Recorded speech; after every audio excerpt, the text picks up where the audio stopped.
this privilege. Jesus does not think that they all must do the same in carrying out the preaching work that he has charged them to do. As illustrated, each should do all that he can according to his own ability. This by no means implies that Jesus will be pleased if one is sluggish and fails to do his best in promoting the Master's belongings. How pleased the apostles must be, though, with the assurance: to everyone who has, more will be given.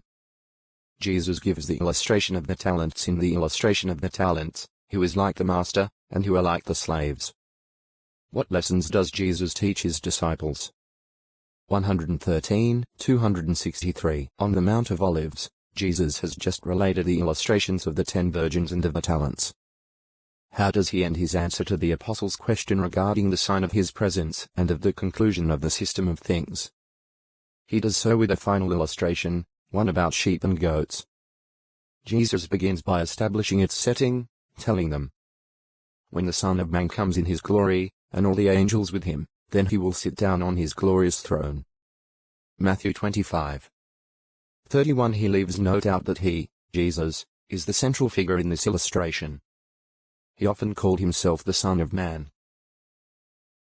Matthew 8:20, 9, 6, 20, 18, 28.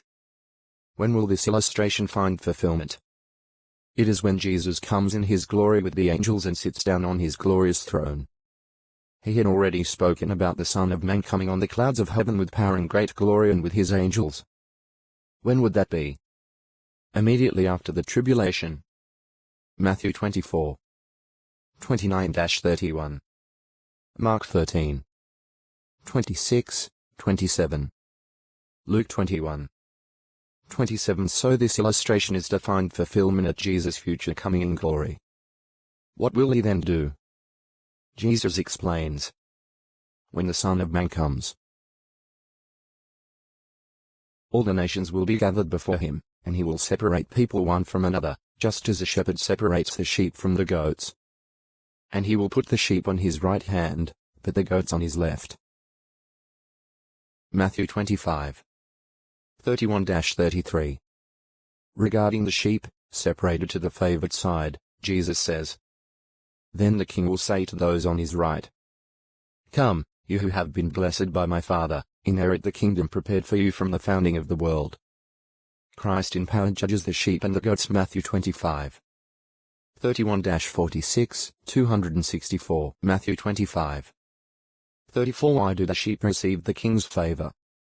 The king explains, I became hungry and you gave me something to eat. I was thirsty and you gave me something to drink. I was a stranger and you received me hospitably. Naked and you clothed me. I fell sick and you looked after me. I was in prison and you visited me. When these sheep, the righteous ones, ask in what way they did those good things, he answers, to the extent that you did it to one of the least of these my brothers, you did it to me. Matthew 25, 35, 36, 40, 46. They do not do these good deeds in heaven, for there are no sick or hungry ones there. These must be deeds done for Christ's brothers on earth. What of the goats, who are put on the left side? Jesus says, then the king will say to those on his left, go away from me, you who have been cursed, into the everlasting fire prepared for the devil and his angels. For I became hungry, but you gave me nothing to eat.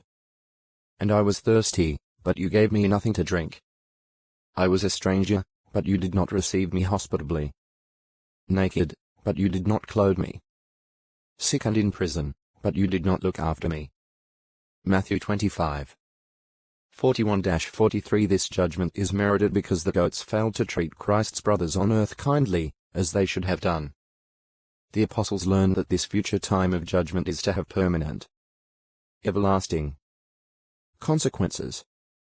Jesus tells them, then the king will say, truly I say to you, to the extent that you did not do it to one of these least ones, you did not do it to me. These will depart into everlasting cutting off, but the righteous ones into everlasting life. Matthew 25, 45, 46. Jesus' response to the apostles' question provides much for his followers to think about, helping them to